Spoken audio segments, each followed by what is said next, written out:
Most people get this wrong by saying 5 minus 5 is 0 times 5 minus 5 is 0 and the answer is 0. This is wrong.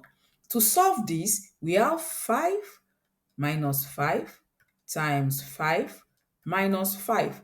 Don't forget the PEMDAS or BODMAS rule. If you are using PEMDAS or BODMAS, they are the same. So you multiply before multiplication and division comes before addition or subtraction. That means we are to multiply first. So that way 5 times 5 is 25.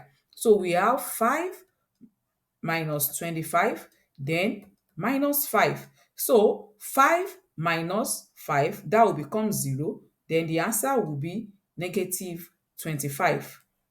So this is the right way to solve it. If you have any question you want me to help you solve, click on the link in the description and leave your question there and I will bring the solution your way.